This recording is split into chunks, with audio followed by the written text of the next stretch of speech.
The first time my phone exploded with missed calls, I was standing in a dusty parking lot behind a nondescript government building, heat shimmering off the asphalt like the world was melting on purpose.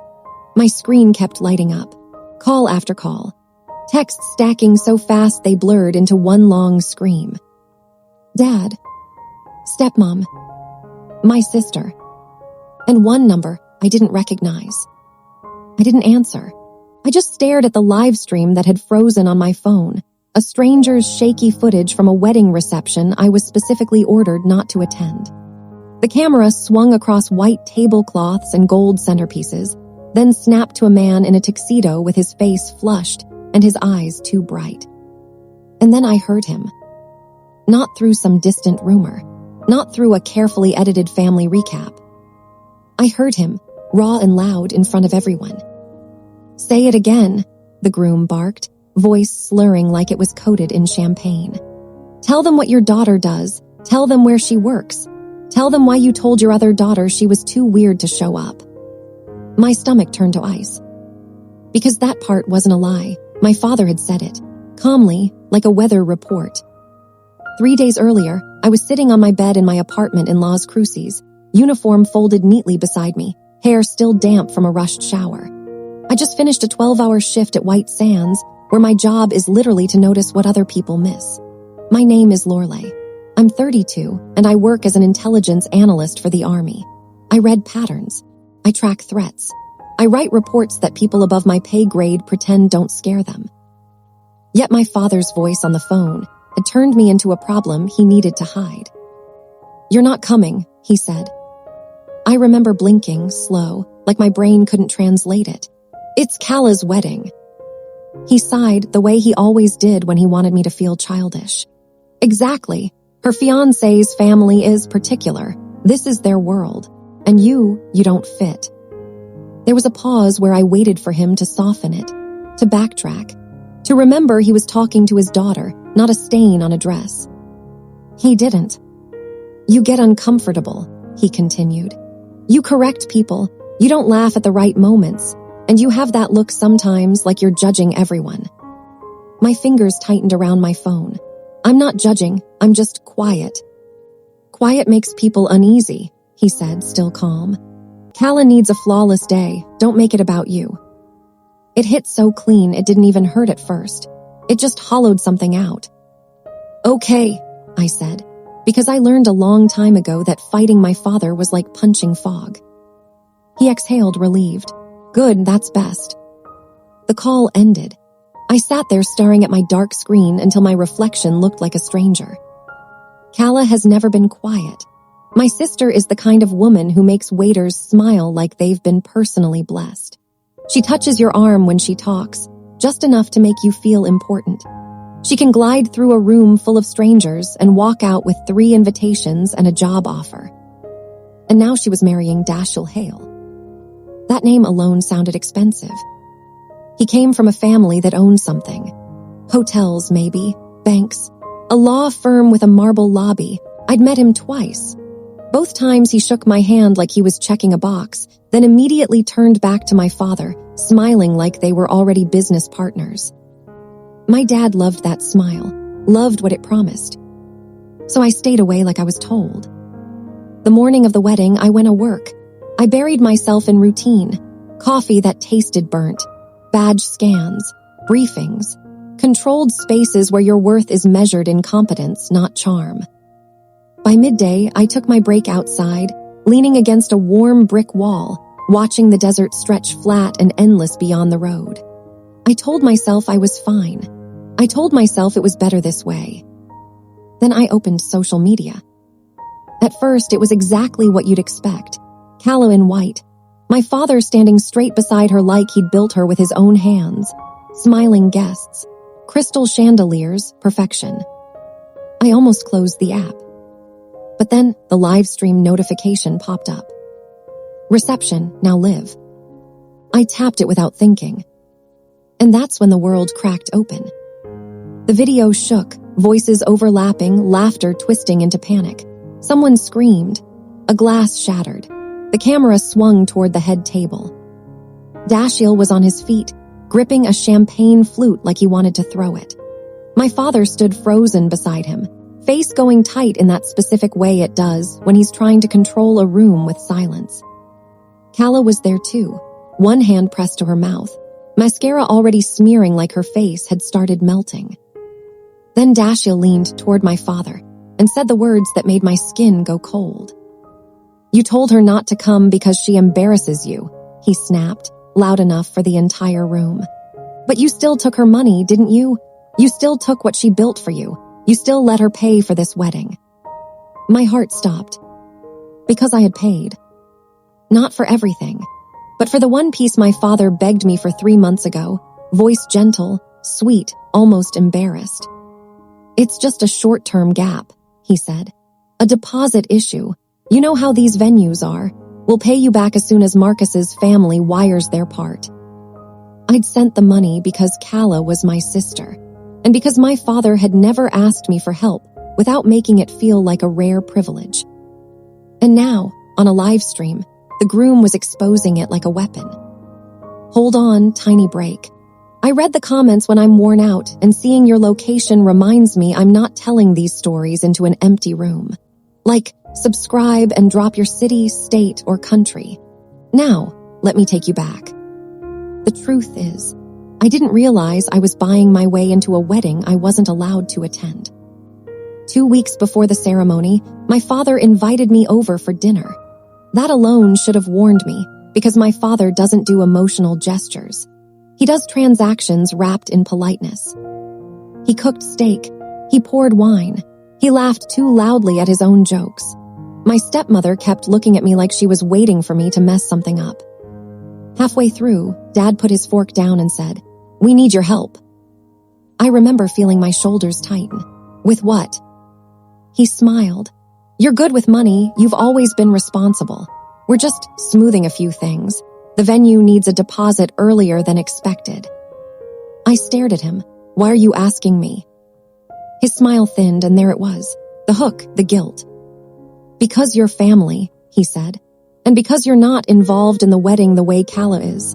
This is something you can do for her. Quietly." Quietly.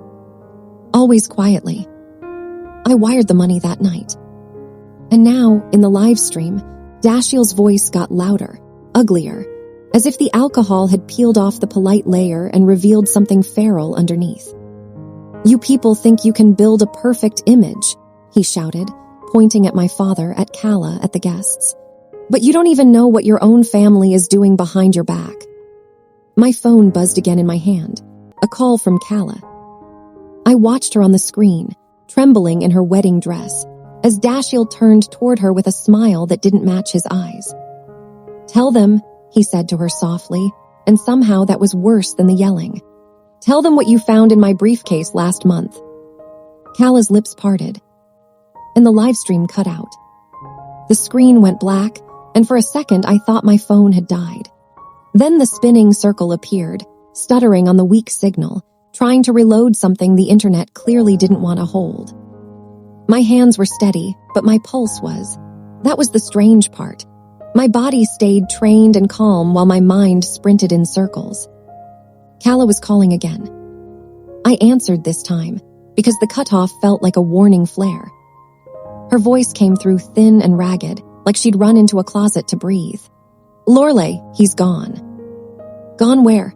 I asked, already standing, already moving without thinking. "I don't know," her words shook. "He stormed out. His friends went after him. Dad's trying to talk to his family, but they're furious. Everyone is staring at me like I did something." "Listen to me," I said, keeping my voice low, controlled. "Where are you right now?" "At the venue, in the bridal suite. Aunt Colette locked the door." "Good, stay there. Do not go outside alone. Do not follow him. Do you understand?" She sniffed hard. "Dad says I have to. He says I need to talk to Dashiell before this becomes a scandal." There it was, the reflex. Fix the picture. Save the frame.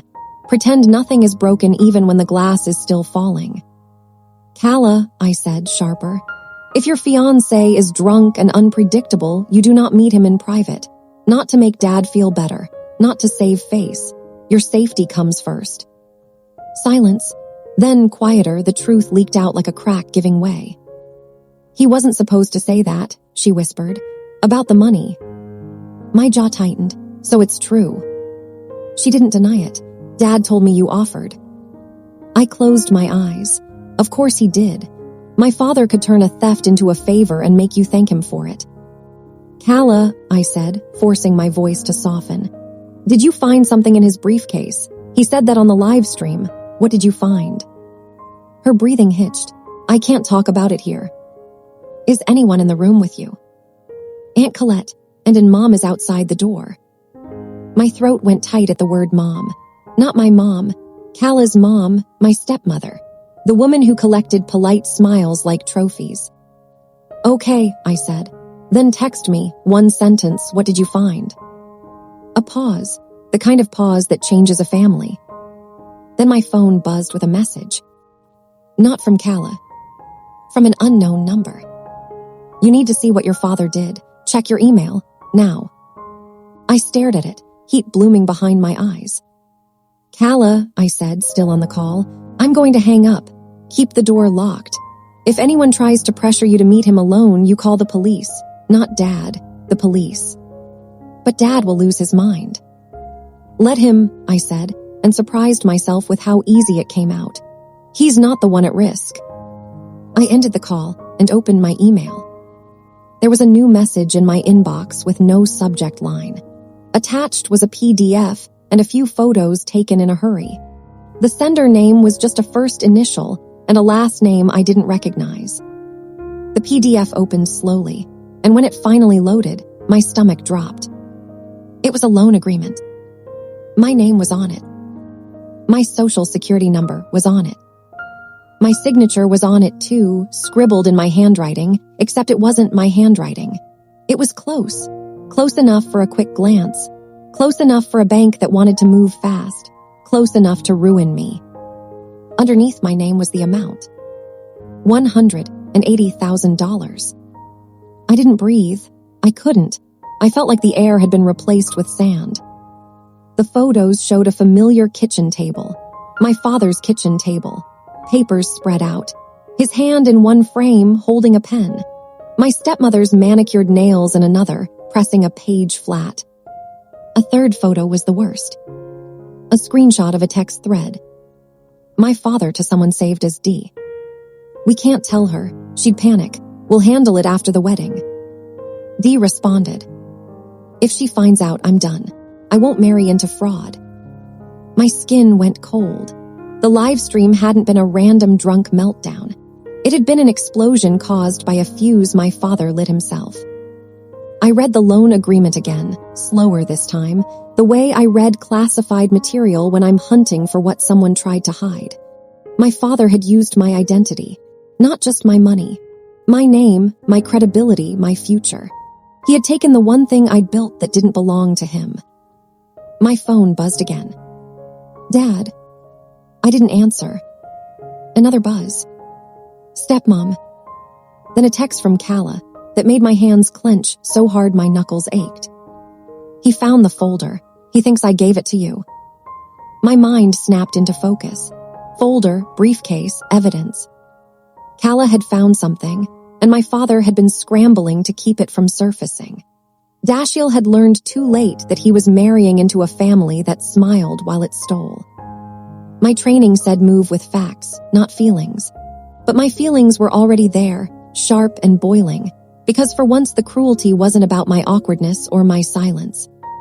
This time, it was criminal. I opened my banking app.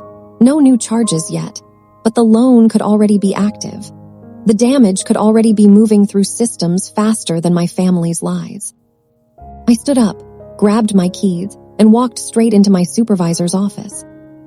"I need emergency leave," I said. "Family situation, legal exposure." He looked at my face and didn't ask for details. People who have been around analysts long enough learn to recognize that particular kind of calm. It's not peace, it's a decision. 2 hours later, I was at the airport. The flight out wasn't cheap. I booked it anyway, because the truth had shifted, and now the story wasn't just my sister's wedding burning down. It was my father trying to burn me with it. While I waited at the gate, I finally listened to the voicemail from the unknown number. A man's voice, tight with anger but controlled. "This is Rhodes, Dashiell's attorney. I represent him, and now, frankly, I'm worried you need representation too. Your father forged your signature. We have proof. Your sister has a folder. If your father gets it, he will bury it. If Dashiell gets it, he will use it. If you get it first, you can protect your sister and yourself." My stomach turned at the word use. Because that was the real danger. Not just the scandal, not just the money. It was the way everyone around Calla was trying to turn her fear into a tool. My father called again as my boarding group was announced. This time I answered. His voice came out hard, clipped, pretending this was just another situation he could manage if he spoke firmly enough. "Where are you?" "On my way," I said. A beat of relief, then the control came rushing back. "Good, do not talk to anyone. Do you understand? Not his lawyer, not the police, not your sister's friends. This stays in the family." I smiled, small and cold, staring at the plane through the glass. "You already took it out of the family," I said quietly. "The moment you put my name on a loan." Silence. Then, for the first time in my life, my father sounded afraid. "Lorelei, you don't know what you're talking about." "I know exactly what I'm talking about," I replied. "And I'm done being the one who stays quiet so you can look respectable." I ended the call before he could recover. As I stepped onto the plane, I felt something settle in my chest, heavier than anger, steadier than fear. If my father wanted a flawless image, he should have chosen a different raw material. Because I wasn't coming home to fix his mess. I was coming home to document it. The plane landed just after midnight, the wheels hitting the runway with a jolt that rattled straight through my bones. I didn't check my phone until we were taxiing to the gate. 27 notifications, missed calls, messages stacked so tight they blurred into one long demand. I turned the screen off. The house looked exactly the same when I pulled into the driveway. Perfect hedges, porch light glowing, warm and welcoming. The kind of place that told the neighbors everything was fine, always had been. Inside, the silence was heavy. My stepmother sat at the kitchen table with a mug she wasn't drinking from. My father stood near the window, arms crossed, jaw locked. He looked older than he had 3 days ago, smaller, as if something essential had cracked and leaked out. "She's asleep," my stepmother said quickly. "Calla took something. The doctor said it was shock." I nodded. "Good, she needs rest." My father finally turned to face me. "We need to talk." "We need to be honest," I replied, setting my bag down. "That's different." His lips thinned. "You don't understand the pressure I was under." I laughed once, sharp and humorless. "You forged my signature." He flinched. "I borrowed it." "You committed a felony," I said calmly. "With my identity, with my future." My stepmother stood. "We were going to fix it, after the wedding." "After the lie worked," I said, meeting her eyes. "After no one looked too closely." My father rubbed his face. "Dashiell found out. He threatened to expose everything. He was drunk. He lost control." "No," I said quietly. "He lost his leverage." I pulled my phone from my pocket and set it on the table. "I have copies, the loan, the texts, the photos, so does his attorney, and so does Calla." My father's shoulders sagged. "What do you want?" The question felt surreal. He had never asked me that before. He had always told me who to be and where I fit, and punished me with distance when I didn't comply. "I want Calla safe," I said. "I want that loan voided. I want my name cleared. And I want you to stop making decisions for me like I'm a tool you can pull out when it's convenient." My stepmother opened her mouth, then closed it again. My father nodded slowly. "I'll cooperate." "That's not enough," I said. "You're going to turn yourself in." The words landed hard. The room went very still. "You'll ruin us," he whispered. "No," I said. "I'll stop you from ruining me." Morning came gray and damp. Calla came downstairs wrapped in a sweatshirt that swallowed her frame. Her eyes were red, but clear. "I want it over," she said simply. I don't want to be afraid anymore. We went to the station together. My father walked in on his own. I didn't hold his hand. I didn't soften it for him. He gave his statement. He signed what needed to be signed. The loan was frozen pending investigation. My name was cleared within days. Dashiell never came back. His family released a statement and vanished behind lawyers and silence. The wedding video faded from feeds, replaced by something louder and newer. The world moved on. But our house didn't go back to normal. My father pled out quietly. Reputation bruised but intact enough for his world. Enough consequences to matter. Enough shame to sit with him. Callum moved into a small apartment across town. She started therapy. She stopped apologizing for things that weren't her fault. We talked more in those first few weeks than we had in years. One evening, she looked at me and said, "I thought you stayed away because you didn't care." I shook my head. I stayed away because I was taught that love meant not being inconvenient. She squeezed my hand. I'm unlearning that too. I returned to my job, to the desert, to the quiet spaces where truth matters more than performance. My father calls now, careful and tentative. Sometimes I answer, sometimes I don't. But this time, the silence is mine. I wasn't excluded because I was awkward. I was excluded because I couldn't be controlled. And the moment I stopped trying to earn my place, everything that had been hidden finally fell apart. That was the real ending.